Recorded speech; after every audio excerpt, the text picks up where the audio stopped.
A search dog was frantically biting and howling at the wooden floor of an isolated country house. Alerted by the animal's desperate behavior, the mother decided to break open the floor, uncovering a dark secret that threatened her deaf daughter. Max's howl, a guttural, desperate sound that seemed to tear through the air of that isolated country house, was a dark omen. It wasn't a playful bark, nor a whine for attention. It was a cry of alarm, laden with an urgency that made the hairs on Clara's neck stand on end. The search dog, a robust, trained German shepherd, continued to bite the wooden floor, his claws scratching the polished surface with a fury she had never seen before. "Max! What is it, boy? Calm down!"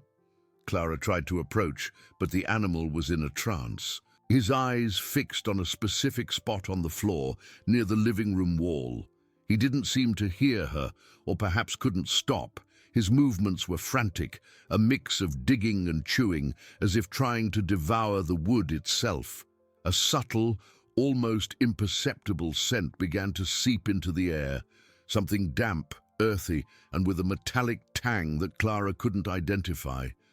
At first, she thought Max might have smelled a rat or some large insect under the floor, but his behavior was far too excessive for that. Max was a working dog, trained to find people, to detect anomalies. His instincts were sharp, almost supernatural, and now he was acting as if there was imminent danger, an invisible threat right there beneath their feet. Clara knelt, trying to see what Max saw. The spot where he focused his efforts was an old pine board, slightly darker than the others, with some grooves that looked older. She touched the wood, feeling a slight vibration, almost a distant echo.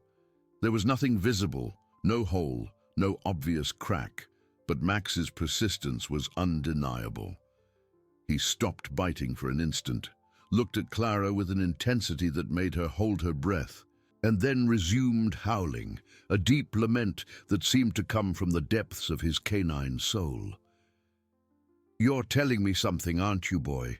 she murmured, her voice trembling. Her maternal intuition, that silent voice that always guided her when it came to Sophia, began to scream in her mind. Something was wrong, something very wrong. She stood up, the decision forming in her mind with terrifying clarity. She couldn't ignore it. She couldn't ignore Max. She went to the kitchen, grabbed a sledgehammer her late husband used for small repairs, and returned to the living room, her heart pounding in her chest. Max watched her, his eyes gleaming with feverish anticipation. "All right, Max, let's see what you found," she said, more to herself than to the dog.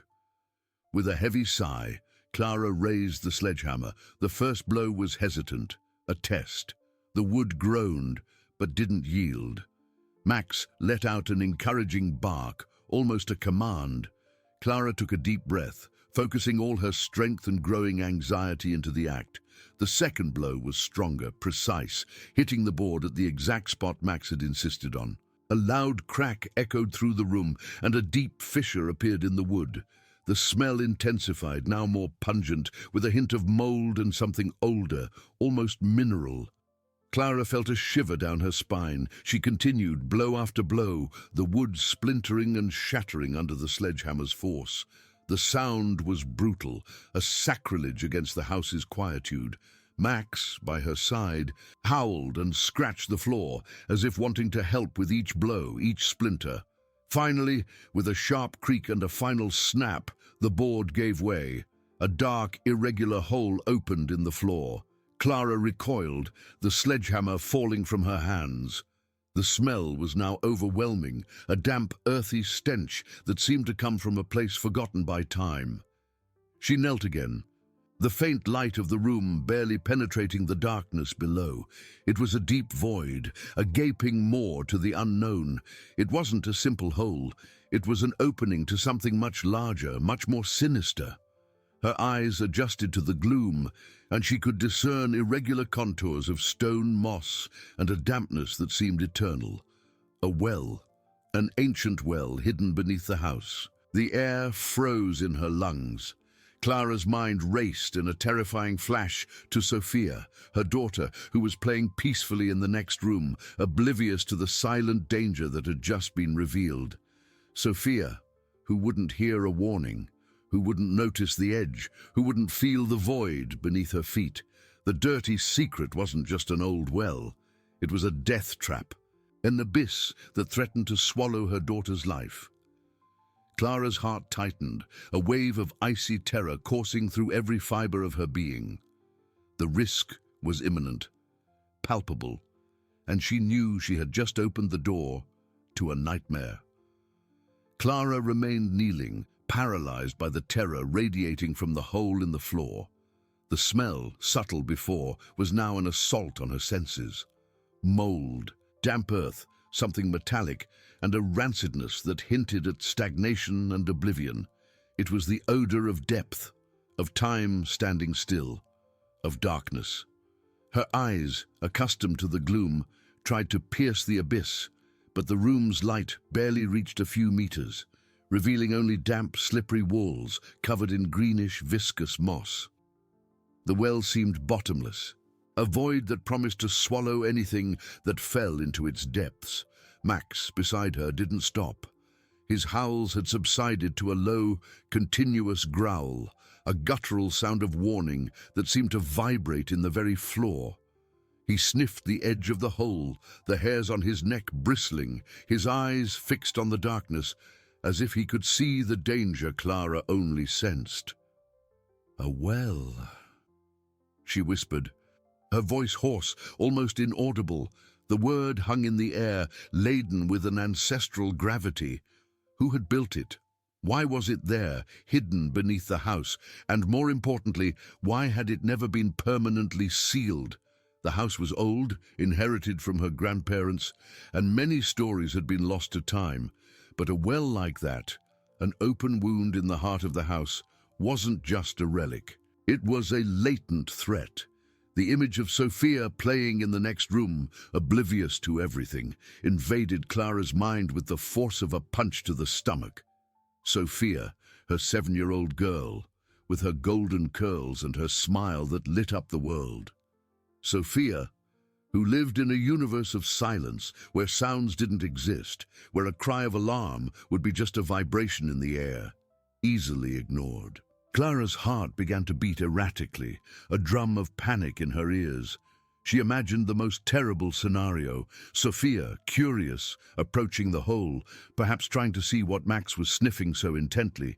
A false step, a slip, and the abyss would swallow her, without a sound, without a warning, without her even realizing the danger until it was too late. Sophia's lack of hearing, which in other circumstances was just a part of who she was, now transformed into a terrifying vulnerability, an open door to tragedy.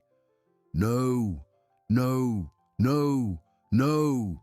Clara stood up abruptly, the sledgehammer still lying on the floor, a brutal reminder of what she herself had done. She needed to cover it. She needed to protect Sophia, but what to use? The hole was large, irregular. There was nothing nearby that could seal it immediately. Her eyes swept the room, desperately searching for a solution. A board, a rug, anything. But the priority, the only priority, was Sophia. Where was she? What was she doing? The quietness of her daughter's room, which had once been a sign of peace, was now an oppressive silence, a premonition of invisible danger. Max, sensing the abrupt change in Clara's posture, raised his head and let out a sharp bark, almost a command. He wasn't just warning about the well. He was warning about time. Every second was precious. Clara ran to the kitchen, grabbing a large, heavy tablecloth, the first thing she saw. It wasn't a solution, but perhaps it could serve as a visual warning, a temporary obstacle. But upon returning to the living room, the well seemed even deeper, hungrier. The tablecloth seemed pathetic against the immensity of the threat. She threw the tablecloth over the hole, covering it precariously. It wasn't safe, far from it. It was just an illusion of safety. The smell still escaped. The danger was still there, latent, invisible beneath the fabric. "Sophia!" she cried, her voice choked with panic. She didn't wait for a response that wouldn't come. Her feet were already carrying her towards the hallway, to her daughter's room. Each step was a hammer pounding in her chest. Time seemed to stretch and shrink simultaneously. She needed to reach Sophia, now, before the silence of the house transformed into the eternal silence of a nightmare realized. Clara's feet barely touched the ground as she darted down the narrow hallway. The echo of her own steps was muffled by the frantic pounding in her ears, a disjointed rhythm of pure panic. The walls, once familiar and welcoming, now seemed to close in on her, each painting, each piece of furniture, an indistinct blur in her peripheral vision. The light coming from the living room, where the black hole lurked beneath the precarious tablecloth, seemed to stretch and distort, casting dancing shadows that heightened her sense of urgency. "Sophia! Sophia!" The cry of her name was a hoarse lament, almost a whisper lost in her throat. She knew it was useless to shout. Sophia wouldn't hear, but the need to express that terror was visceral, uncontrollable. It was as if, by uttering her daughter's name, she could somehow conjure her safety, pull her away from the abyss that had just opened. Sophia's bedroom door was ajar, a sliver of yellow light escaping into the hallway. Clara hesitated for a fraction of a second, her heart tight with the image she might find. What if Sophia wasn't there? What if, in her childlike curiosity, she had approached the living room, drawn by the sound of the sledgehammer, or by the strange smell Max was sniffing so intently, the thought made her stomach churn. Pushing the door open with desperate urgency, Clara burst into the room, and there she was, Sophia sitting on the plush rug, legs crossed, completely absorbed in a fairy tale book. Her golden curls fell over her face as she turned the pages, her small fingers tracing the colorful illustrations. A soft smile played on her lips, a world of fantasy and silence, protecting her from the brutal reality unfolding just a few meters away. Clara felt such intense relief that her legs almost gave way. A gasp of cold air, which she hadn't even realized she was holding, escaped her lungs. But the relief was quickly replaced by a new wave of terror.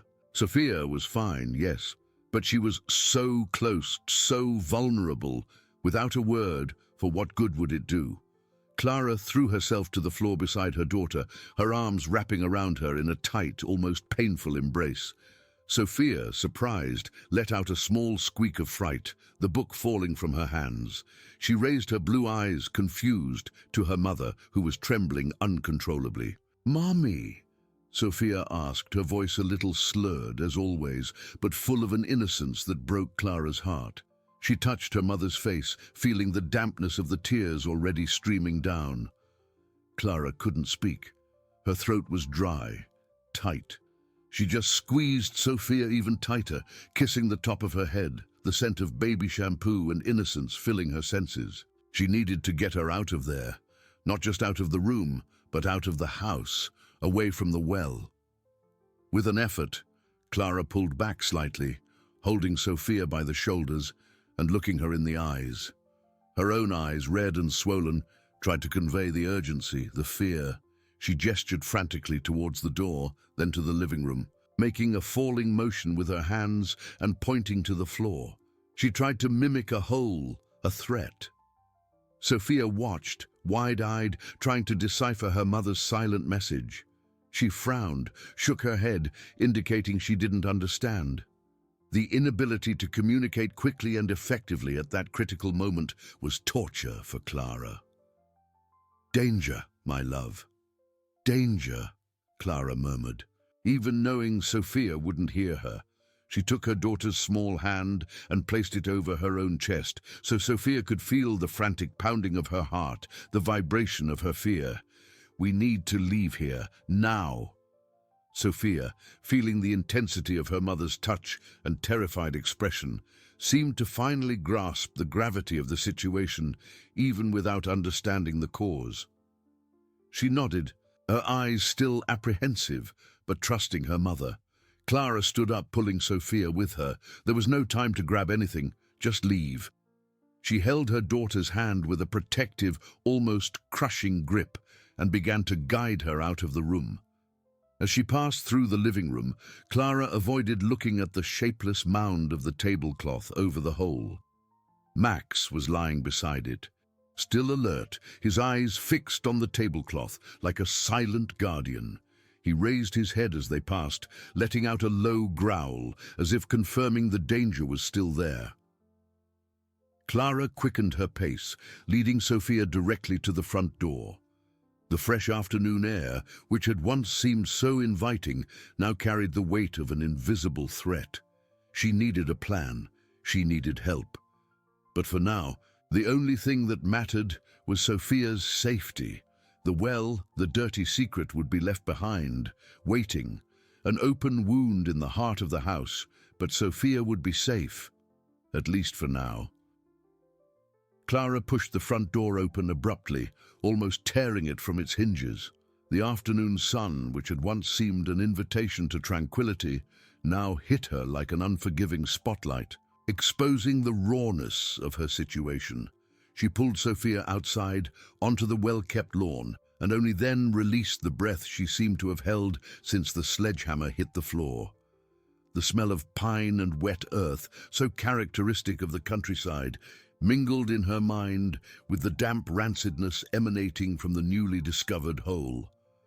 Sophia, still confused, looked back at the house, then at her mother, seeking an explanation for the haste and panic. Her blue eyes, once full of childlike curiosity, now reflected a growing apprehension. Clara knelt on the grass, pulling her daughter close, her arms wrapping around her again, but this time with desperate tenderness. "We're safe, my love, we're safe," she murmured against Sophia's golden curls, more to herself than to the girl. But the word safe sounded hollow, a lie she could barely utter. The house, her refuge, her home, had transformed into a trap, a place of hidden danger. Clara pulled back slightly, holding Sophia's face between her trembling hands. She tried again, with slower, more deliberate gestures, to explain the situation. She pointed to the house, made a falling motion with her hand, then a circle on the ground, trying to draw the invisible well. Sophia watched intently, her brow furrowed in concentration, but understanding didn't come. She shook her head, her lips forming a silent, "I don't understand." The communication barrier was a searing pain, a cruel obstacle, at the moment they needed each other most. Frustration and despair bubbled within Clara. How to explain such a silent, invisible danger to someone who lived in a world of silence? "A hole, Sophia. A big, dangerous hole." She tried. Her voice choked. She took her daughter's hand and brought it to her chest again, so Sophia could feel the agitation of her heart. "Fear, my love. So much fear." Sophia felt the tremor in her mother's hands, the intense vibration of fear in her chest. Her eyes widened a little more, and she finally nodded, not because she understood the well, but because she understood her mother's raw, overwhelming emotion. She squeezed Clara's hand, offering silent comfort. They couldn't stay there, standing still. The sun was beginning to dip, and night would bring a darkness she didn't want to face with that lurking secret. Her eyes swept the property. The country house was isolated, the nearest neighbors miles away. Cell phone reception was notoriously weak there. "I need to call someone," Clara thought, panic giving way to a more practical urgency. But who? Her husband, Pedro, was on a business trip and wouldn't be back until the next day.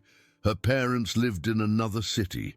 There was no one nearby who could come immediately. She took her cell phone from her pocket, her hands still trembling. The signal, as expected, was a single intermittent bar. She tried to call Pedro, but the call didn't go through. The recorded voice of the operator, "Your call cannot be completed at this time," was a cold echo of her helplessness. The image of the well, of the damp darkness and green moss, returned to her mind. The smell, The rancidness of stagnation seemed to permeate her nostrils. She looked at the house, now an imposing and menacing silhouette against the orange evening sky. Max hadn't come out. He remained inside, a faithful guardian, growling softly, his presence a constant reminder of the danger they had left behind. Clara needed a plan B. The nearest town was about 30 minutes away by car. They could go to a hotel or to a distant friend's house, but what about the well? She couldn't just leave it there, an open wound under her house, waiting to claim a life. "Come on, my love," Clara said, pulling Sophia towards the car. The girl followed her, her eyes still fixed on the house, as if sensing the tension emanating from it. As they approached the vehicle, Clara felt the weight of responsibility crushing her. She had discovered the well, she had exposed it. It was her task to seal it, to ensure it never posed a threat again. But how? With what resources? And more importantly, how to protect Sophia while dealing with such an ancient and treacherous danger? As she opened the car door for Sophia, Clara looked back one last time. The house seemed to watch her. Its secrets guarded in the shadows that night was beginning to draw. The well, her family's dirty secret, had revealed itself. And now, her daughter's life depended on how she would deal with this brutal truth. Time was running out, and Clara knew that the real battle was just beginning.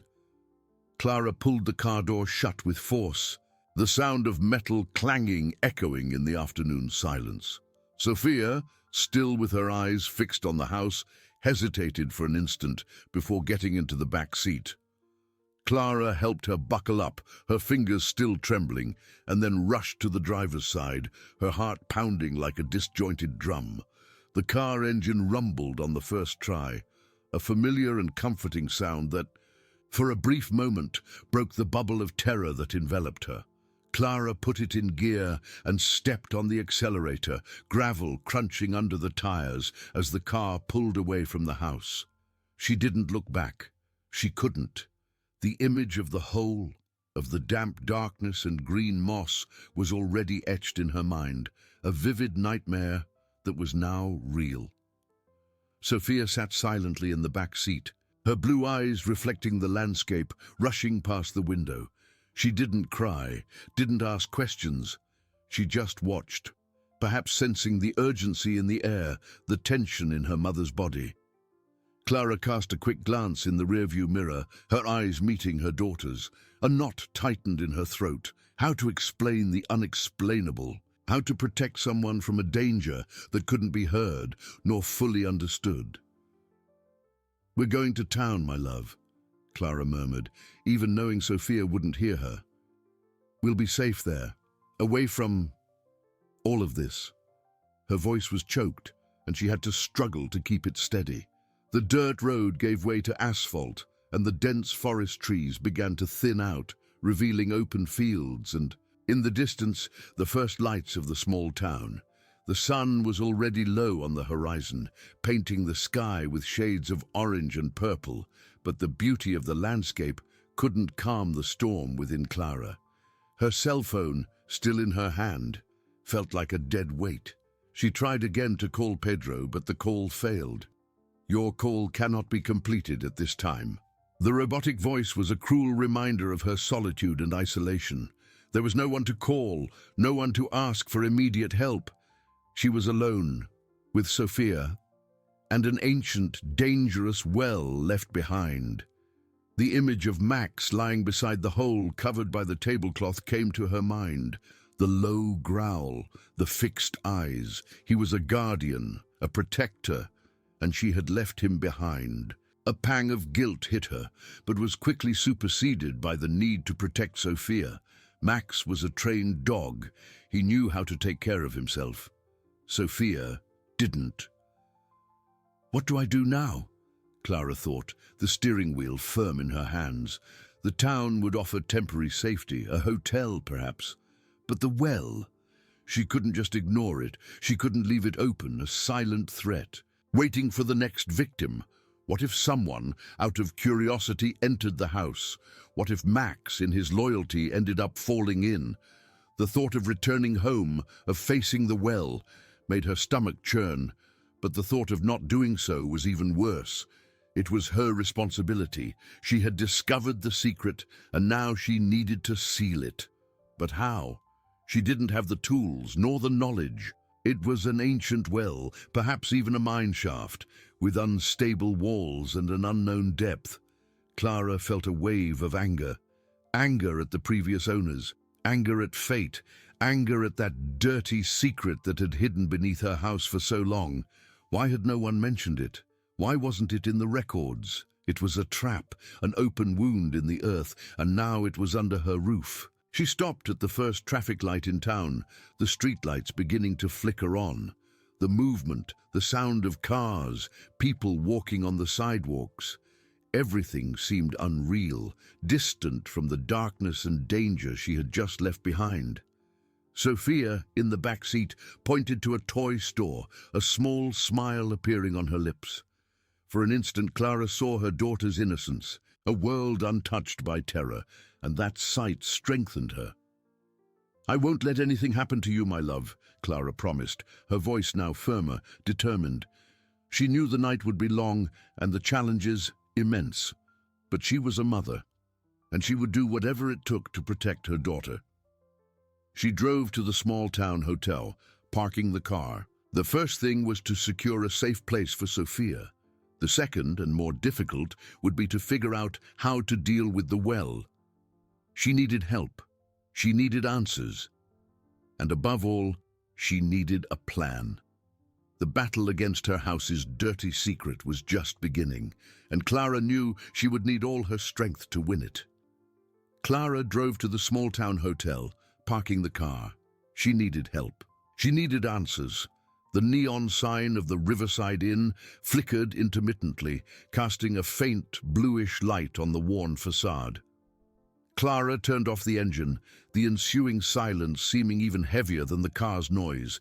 She turned to Sophia, who was still looking out the window, oblivious to the anxiety consuming her mother. "Come on, my love," Clara said, unbuckling Sophia's seatbelt. The girl turned, a curious look in her eyes, and reached out her hand to her mother. Clara squeezed the small hand tightly, as if both their lives depended on that contact. The hotel lobby was small and a little stuffy, with a smell of mold and disinfectant. A sleepy receptionist with purple-dyed hair and a nose piercing barely looked up from her phone when Clara approached the counter. "Good evening." Clara forced a smile, trying to appear as normal as possible. "I need a room for one night, please, with 2 beds. The receptionist typed something on the computer without making eye contact. "Name? Clara Mendez." While the receptionist processed the reservation, Clara felt Sophia's gaze on her. The girl was observing her mother's every move, as if trying to decipher the enigma of her tension. Clara knelt down, taking Sophia's hands. "It's okay, my love. We'll rest for a bit." She tried to convey calm through her touch, but knew her heart was still pounding erratically. Key in hand, Clara guided Sophia to the noisy elevator. The room was simple, with old furniture and a window overlooking the parking lot. But it was safe. It was warm. And most importantly, there was no hidden well under the floor. While Sophia explored the room with a child's typical curiosity, Clara took her cell phone from her pocket again. One signal bar, more stable this time. She dialed Pedro's number, her heart in her throat. This time, the call connected.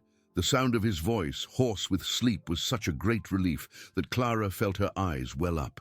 "Clara! What happened? Is everything okay? Why are you calling at this hour?" Pedro asked, concern evident in his voice. "Pedro. Oh, Pedro," Clara began, her voice choked. I discovered something terrible in the house. A well. An ancient well hidden under the floor. It's dangerous, Pedro. Very dangerous." She tried to explain, words tumbling out, the image of the dark, damp hole vivid in her mind. Pedro listened in silence, his breathing heavy on the other end of the line. A well? Under the house? Clara, are you sure? That's insane. His voice was full of disbelief and shock. And Sophia? Is she okay? Yes, she's here with me. We're at a hotel in town. We left as soon as I saw it. Max stayed there. He was growling at the hole. Max, you left Max there alone. Pedro sounded shocked.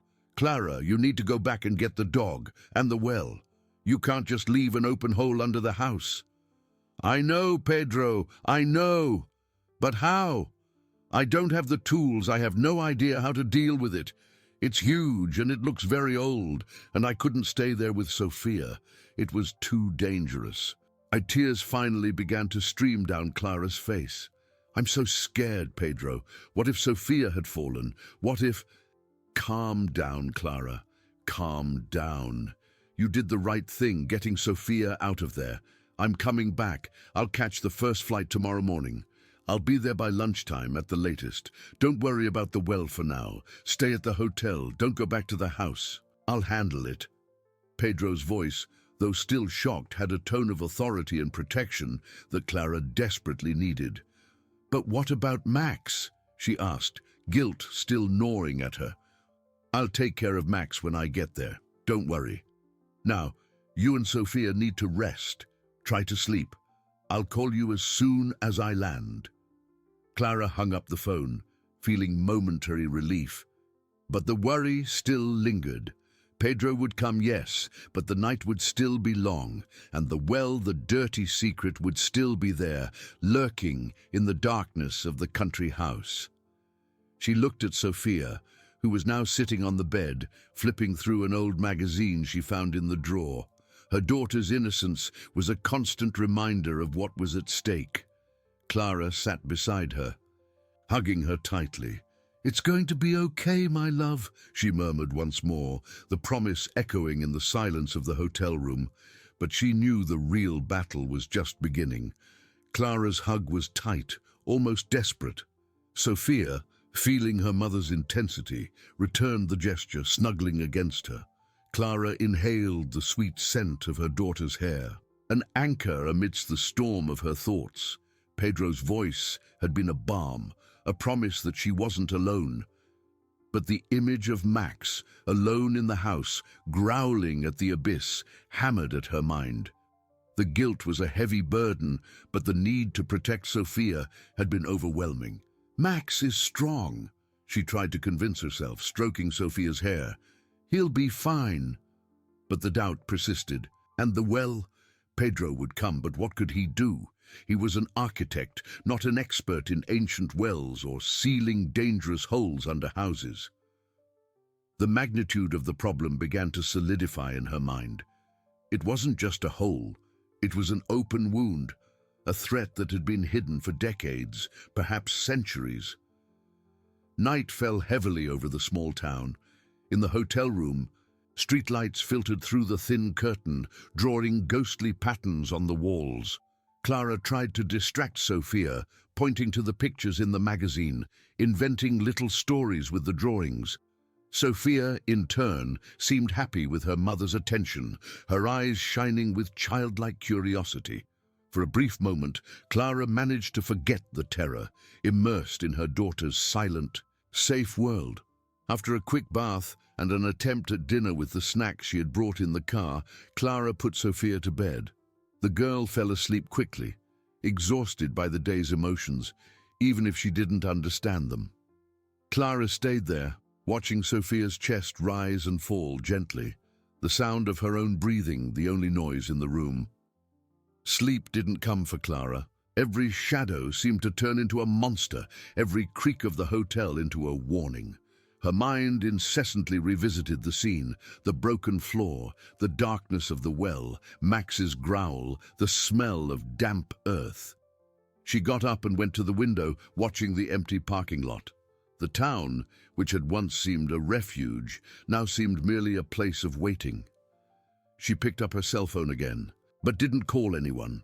She just looked at the screen, as if the light could push away the darkness of her thoughts. Pedro would come. He always did. But the responsibility, the feeling that it was hers to solve, didn't diminish. She had discovered the secret. Now she needed to unravel it and somehow seal it forever. The anger, which had been momentarily superseded by fear, began to bubble up again. Anger at the previous owners who had hidden something so dangerous, anger at the house itself, which seemed to have guarded a deadly secret beneath its welcoming surface, and a hint of anger at herself for not having realized it sooner, for having put Sophia at risk. The hours dragged on. Clara dozed for a few minutes, only to wake with a start. Convinced she had heard a distant howl, Max's howl, she sat up in bed, her heart pounding, and looked at Sophia, who was sleeping soundly. Her daughter's fragility, her inability to perceive the silent danger, was what drove her. When the first rays of sun began to tint the sky a pale grey, Clara felt a pang of exhaustion, but also a renewed determination. The night was over. The day would bring Pedro, and with him, the hope of a plan. She got up, stretching, feeling every muscle ache. "Come on, Sophia," she murmured, waking her daughter with a gentle touch. "Daddy's coming." Sophia blinked, her eyes still sleepy, but a small smile appeared on her lips at the word Daddy. Clara knew that the journey to seal the house's dirty secret would be long and arduous. But with Pedro by her side and Sophia's innocence as her guide, she was ready to face whatever came. The battle, she knew, was just beginning. The first rays of sun had barely settled on the horizon when a firm knock echoed at the hotel room door. Clara, who was already up and dressed, felt a shiver of relief and apprehension. It was him, Pedro. She opened the door and, for an instant, the world seemed to stop. There he was, his face tired, but his eyes full of a concern that turned to relief upon seeing them. "Clara! Sophia!" Pedro's voice was hoarse with exhaustion and emotion. He hugged her with a strength that made her feel, for the first time in hours, truly safe. Sophia, who was beside her mother, ran into her father's arms, a radiant smile lighting up her face. That triple hug, tight and full of love, was a balm for Clara's soul, but the image of the well still lurked in the shadows of her mind. "Are you both okay? What exactly happened?" Pedro asked, pulling back slightly to look at Clara, his hands on her shoulders. His eyes swept the room, searching for any sign of danger. Clara took a deep breath, trying to organize the words that seemed stuck in her throat. It's complicated, Pedro. But we're okay. Yes, thanks to Max." She gestured for him to come in, closing the door behind him. "We need to talk, but not here." They went down to the hotel's small dining area, which was beginning to serve a modest breakfast. Sophia, oblivious to the tension, was happy to have her father nearby, pointing at the breads and juices with enthusiasm. Pedro, with a worried look, tried to maintain normalcy for his daughter, but his eyes constantly returned to Clara. While Sophia happily ate her yogurt, Clara began to narrate the events of the previous night, each word heavy with the fear she had felt. She described Max's frantic behavior, the dog's insistence, the moment she broke the floor, the darkness of the abyss that opened beneath the house. Pedro listened, his face growing paler and paler. As an architect, he understood the structural implications and the danger of an ancient well under a foundation. "A well? Hidden? That's unbelievable," he murmured, his voice low, almost inaudible. "Who would do such a thing? It's an absurd risk. And Max, he stayed there alone." The guilt in Pedro's voice was palpable. "I had no choice, Pedro. I couldn't risk Sophia. He was safe. I locked him in the kitchen, away from the hole. But yes, he's there." Clara felt a knot in her throat. "We need to go back. You need to see it. It's worse than I can describe." Pedro nodded, his jaw tense. "Of course we need to. But Sophia, We can't take her there. It's too dangerous. I know, Clara agreed. I thought about leaving her here at the hotel if possible, with someone trustworthy. Or perhaps with our neighbor, Donna Lucia, if she can. The decision was quick. Pedro would call Donna Lucia, who had always been kind to Sofia. Meanwhile, they would make a plan. The urgency was palpable. The well was an open wound, and every minute that passed was a risk. After ensuring Donna Lucia could stay with Sofia for a few hours, Pedro and Clara prepared for the journey back. Sofia, though a little confused about not going with her parents, waved cheerfully at them, absorbed in her drawings with Donna Lucia. The drive back to the country house was silent, except for the sound of the car. The landscape, which had once seemed idyllic, now seemed to hide dark secrets. Clara looked at the trees, at the winding road, and felt her heart tighten. The house, which had been the refuge of their dreams, was now a nightmare. When Pedro's car stopped in front of the house, a heavy silence hung in the air. The house looked the same, welcoming and rustic, but Clara and Pedro knew the truth. A deadly danger lurked beneath the floor. As they opened the door, a faint but unmistakable howl came from the kitchen. Max. He was there, alive, and his voice was a mix of relief and alarm. Clara ran to him, kneeling to hug him. The dog sniffed her, licked her face, and then, with a low growl, turned towards the well's location. Pedro approached, his face serious. He saw the broken floor, the scattered pieces of wood, and then the darkness. Clara's cell phone flashlight could barely penetrate the abyss's depth. The smell of damp earth and something else, something ancient and stagnant, rose to meet them. "My God, Clara," Pedro whispered, his voice choked. He knelt, looking into the hole with the eyes of a professional and the heart of a father. "This is much worse than I imagined. It's not just a hole. It's an ancient well, probably unlined, and it could be decades, maybe centuries old. The house's foundation is compromised." Clara felt a chill. The magnitude of the dirty secret revealed itself in all its terrible glory. It wasn't just a danger to Sofia, but to the house itself, to the life they had planned there.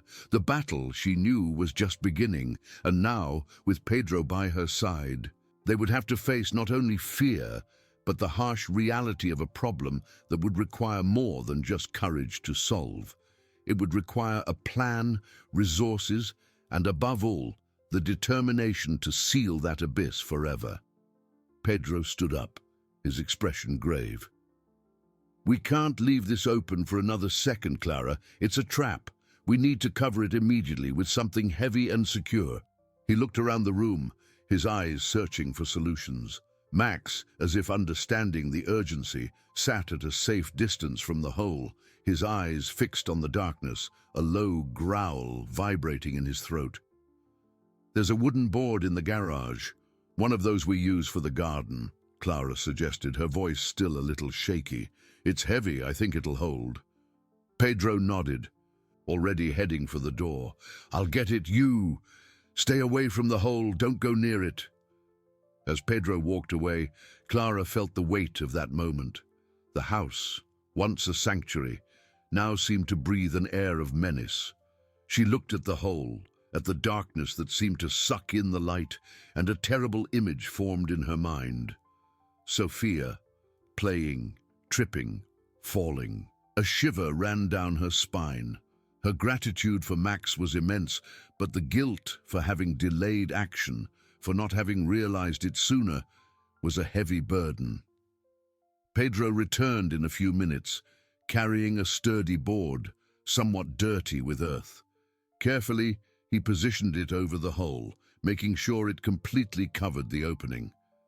The sound of the wood hitting the floor, temporarily sealing the danger, was a momentary relief, but the board seemed only a fragile bandage over a deep wound. "This is temporary," Pedro said, wiping his hands. "We need an engineer, Clara, a foundation specialist, and fast. This isn't something we can solve with cement and goodwill. The house's structure might be compromised." Clara's stomach churned. An engineer? Pedro, that's going to cost a fortune. And what will they do? Will they have to dig? Will the house have to be condemned? The questions poured out in an uncontrollable stream, each more frightening than the last. Pedro hugged her, pressing her against him. I know, my love, I know, but we have no choice. Sophia's safety, our safety is at stake. The money, we'll figure it out. The important thing now is to solve this once and for all. He pulled back slightly, holding her face in his hands. You were incredibly brave, Clara, to have acted alone, to have discovered this. You saved our daughter's life. Pedro's words were a balm, but reality was still harsh. I just thought of Sophia, of Max. He knew. He tried to warn me, she murmured, her eyes welling up. He's a hero, Pedro agreed, looking at the dog, who now watched them with vigilant calm. And now, we're the heroes. We're going to fix this. The afternoon dragged on in a haze of phone calls and worries. Pedro, with his network of contacts in architecture, managed to schedule an emergency visit with a structural engineer for the next day. The phone conversation was tense, with Pedro explaining the situation in technical terms, while Clara listened, feeling the weight of the implications. The house, the dream, everything seemed to crumble beneath their feet. While they waited, they tried to organize themselves. Pedro began taking notes, sketching, trying to visualize the extent of the problem. Clara, meanwhile, brewed strong coffee. The silence of the house, broken only by the sound of the kettle and Pedro's murmurs. Max, faithful, remained near the board, a silent guardian of the secret he had uncovered. Night fell, bringing with it a darkness deeper than usual. Dinner was a silent affair, the food almost untouched. With every creak of the wood, every gust of wind, Clara and Pedro exchanged glances. The same concern etched on their faces. The well, even covered, seemed to breathe beneath the house, a malevolent presence that had nestled in their home. We need to tell Sophia. Eventually, Clara said, breaking the silence. We can't hide this from her forever. Pedro sighed, running a hand through his hair. Yes, but not now. Not until we have a solution. She doesn't need this worry. For now, the house is under renovation, under construction. We'll protect her as much as we can. Clara nodded, knowing it was for the best. Protect Sophia. That was the top priority. They would fight against that abyss, against the secrets it held, and they would seal it forever. The battle would be long and difficult, but they were no longer alone. Together, they would face the dirty secret and ensure their house became a home again, not a trap. The next morning brought with it a dense fog of anxiety. Breakfast was silent again, with Clara and Pedro exchanging worried glances.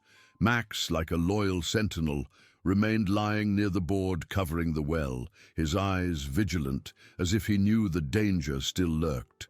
Promptly at 9, a utility vehicle pulled up to the house's entrance. Dr. Almeida, a middle-aged structural engineer with thin-rimmed glasses and a leather briefcase, stepped out of the vehicle. His expression was serious, but professional. Pedro greeted him at the door, and Clara watched the exchange of formalities, feeling her heart beat faster. Good morning, Dr. Almeida.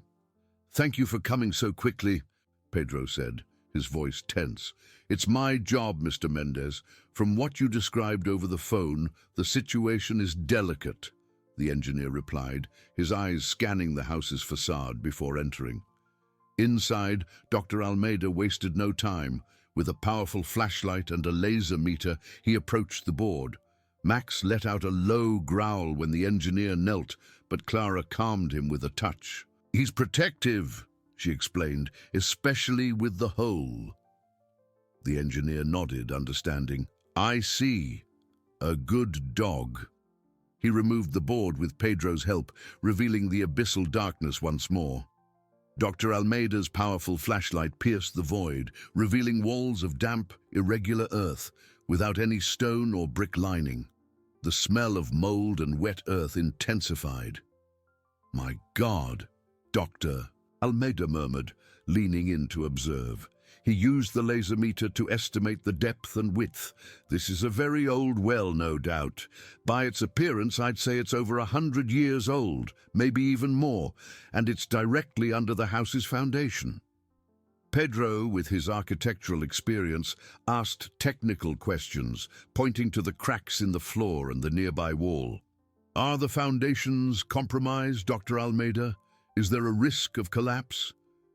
The engineer stood up, wiping his hands. "Mr. Mendez, the situation is serious. This unlined well is an unstable cavity. Constant dampness and lack of proper support may have eroded the soil around the foundation footings. The cracks you point to are a clear sign of differential settlement. There is, indeed, a real risk of structural collapse, especially if there's a seismic event or very heavy rain that further saturates the soil." Clara felt the ground vanish beneath her feet. "Risk of collapse," she repeated, her voice almost a whisper. The image of Sophia playing in the living room, with the floor giving way beneath her, hit her with overwhelming force. "We need immediate and specialized intervention," Dr. Almeida continued, turning to them. "It's not just about filling the hole. We need to stabilize the soil, perhaps with cement injections or reinforcement piles, and then fill the well with compacted material. It's a complex job, requiring specific equipment and an experienced team, and unfortunately it will be expensive." "How expensive?" Pedro asked, his jaw tense. The engineer hesitated. "It's difficult to give an exact number without a more in-depth analysis of the soil and the extent of the damage. But to be frank, we're talking tens of thousands of dollars, perhaps more. And during the process, the house will have to be condemned. It's not safe to remain here while the work is underway." The news hit them like a sledgehammer. Tens of thousands. Condemned. The house, the dream, everything crumbling.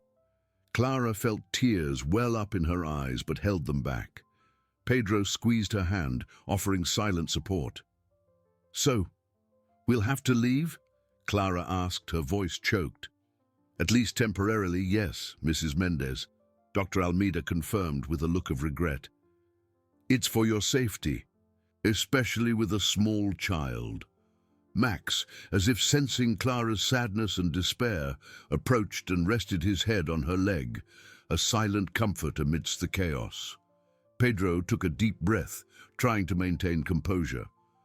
"Dr. Almeida, what are the next steps? We need a detailed report, a budget, a time estimate." "I'll do that immediately," the engineer assured. "But for now, keep the board in place and avoid the area. And please don't bring the girl here until we have a permanent solution. This place, for now, is a danger zone."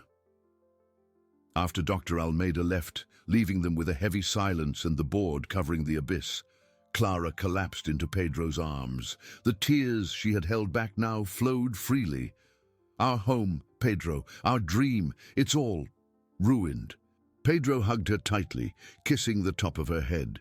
"It's not ruined, my love. It's wounded, yes, but we'll fix it. We'll find a way. The important thing is that Sophia is safe and that we're together." He looked at Max, who watched them with his intelligent eyes. "You saved us, boy. You gave us a chance to fight." The battle, they knew, would be long and arduous. It wasn't just a matter of money, but of rebuilding a home, of restoring the safety and peace that had been stolen by an ancient and dangerous secret. But, looking at each other, with Max by their side, they found a new determination. They would seal that abyss, no matter the cost. They would protect their family, no matter the sacrifice. The news of the condemnation hung over them like a sentence. Clara felt Pedro's embrace, but the comfort was tenuous, given the magnitude of the problem. When he released her, their eyes met, mirroring a mix of despair and newfound determination. Tens of thousands, Pedro. Condemned. Where do we go? Clara's voice was a thread, barely audible. Pedro ran a hand over his face, his shoulders heavy. I don't know, my love, but we'll figure it out. We always do. The important thing is that Dr. Almeida was clear. Sofia cannot stay here. Neither can we. He looked at the covered well, the board seeming even more fragile now. It's a danger zone. The silence that followed was filled only by the distant sound of birds and Clara's own heartbeat. The house, once a refuge, now seemed like a trap. We need to tell Sofia, Clara said, her voice firmer now. We can't just take her out of here without an explanation. She'll be confused, scared. Pedro nodded thoughtfully. Yes, but in a way she understands without alarming her. Maybe. The house is sick and needs a very good doctor to cure it. Something like that. That we're going to Grandma's house for a while, or to a hotel, while the house doctors work. Going to Clara's mother's house in the city brought a mix of relief and frustration. Relief for safety, frustration for abandoning the dream, even temporarily. My mother, she'll fill us with questions, and what will we say about the money? We can't ask her. We won't, Pedro assured. We'll solve this ourselves. I have some savings, and we can look into a loan. The important thing is Sofia's safety, and ours. He picked up his cell phone. I'll call some friends, see if anyone has an empty apartment we can use for a while, or a safer cabin. If not, your mother's house is an option, even though I know you don't want to. As Pedro walked away to make the calls, Clara knelt beside Max, who watched her with his deep brown eyes. She hugged him, burying her face in his fur. You knew, didn't you, boy? You tried to warn us. And now we have to leave. Max licked her hand, a silent comfort worth more than 1,000 words. He was living proof that even amidst chaos, there was hope and loyalty. The afternoon turned into a race against time. Pedro, with his usual efficiency, managed to borrow a small apartment from a colleague a few hours away, for a month. It was a temporary solution, but it was a safe roof over their heads. It's small, but it's clean and has the basics, he informed, returning from the call, a faint relief in his voice. We can go tomorrow morning. I also need to go to the bank tomorrow to check financing options for the work. Clara began to organize what they would take. It wasn't a move, but an escape. She packed Sofia's clothes, her favorite toys, the books they read together. Each packed item seemed like a piece of the dream being left behind. The house, with its freshly painted walls and the smell of new wood, now seemed like a nightmare setting. That night, dinner was again a silent affair. Sofia, oblivious to the gravity of the situation, played with her dolls on the living room rug, near the board covering the abyss. Clara watched her daughter, her heart heavy. How to explain to her that her home was no longer safe? After Sofia fell asleep, Clara and Pedro sat on the sofa, exhausted. I can't believe this is happening, Clara murmured, resting her head on Pedro's shoulder. It feels like a nightmare. It's real, my love, Pedro replied, holding her tight. But we'll get through it. We'll rebuild. It won't be easy, but we will. For Sofia. For us. He kissed her forehead. Tomorrow, we'll pack the essentials, and we'll leave. Max is coming with us, of course.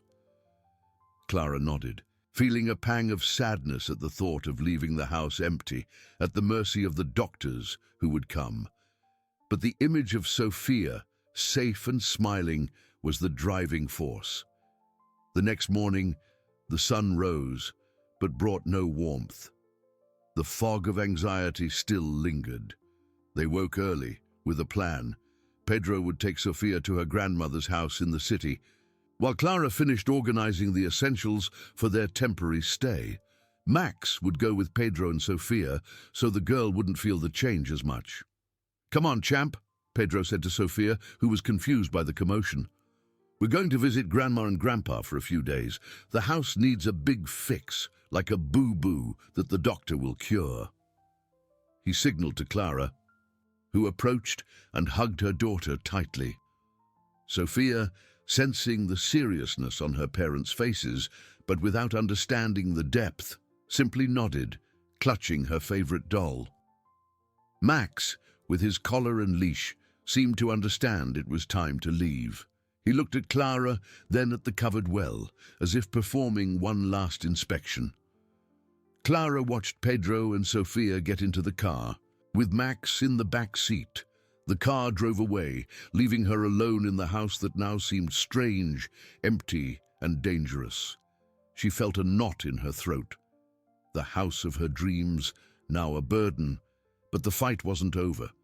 It was just the beginning of a new chapter, away from the abyss, but with the promise of a return.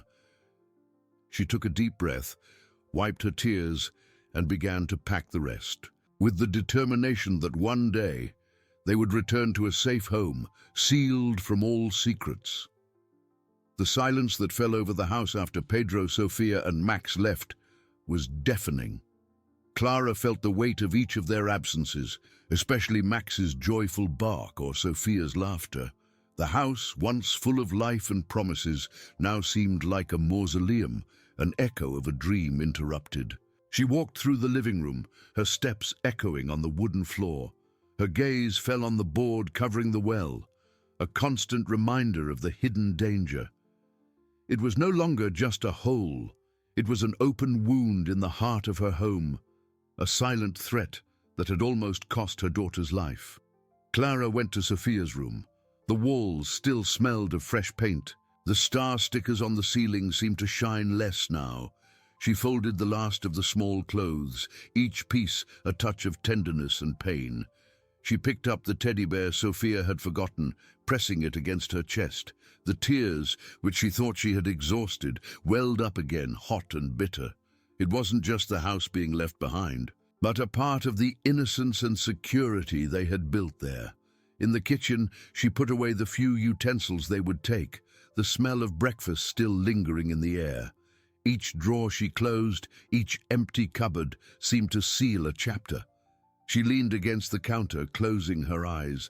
The image of Max biting the floor, his warning howls, returned to her mind.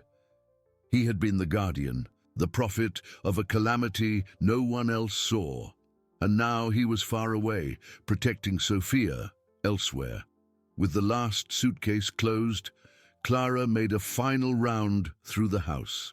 In the master bedroom, the bed was unmade, the curtains swaying gently with the breeze coming through the open window. In the living room, the board over the abyss seemed more prominent, an altar to the secret that had been revealed. She touched the cold wood of the wall, feeling the texture of the new paint. It was a beautiful house, a home they had loved. And now it was sick, as Pedro had told Sophia. "We'll be back," she whispered to the silence, her voice choked with emotion. "We'll fix you. We'll seal this abyss once and for all." Clara grabbed her keys, her bag, and walked out the front door, locking it with a dry click that echoed in the solitude of the property. She looked back at the stone and wood facade, at the windows that reflected the grey morning sky. The house seemed to watch her, a sleeping giant, wounded but still majestic. The tall grass, the swaying trees, everything seemed to conspire to keep her there. But the need for safety was stronger. As she got into the car, she felt a hollowness in her stomach. The dirt road, which once represented freedom and escape from the city, now seemed like a route of exile. She started the engine, and the car began to move, leaving behind the isolated country house, the hidden well, the dirty secret. The rearview mirror showed the house diminishing until it became a distant speck in the landscape. Clara knew the journey would be long and difficult, full of financial and emotional challenges, but deep in her heart there was a flame of hope. They had survived the revelation of the abyss. They had protected Sophia, and with the same determination that led her to break the floor, Clara knew they would rebuild. It wasn't goodbye, but a see you soon. One day they would return, and when they did, their home would be safe, the abyss sealed, and the silence of the house would be filled again with Sophia's laughter and Max's loyal bark.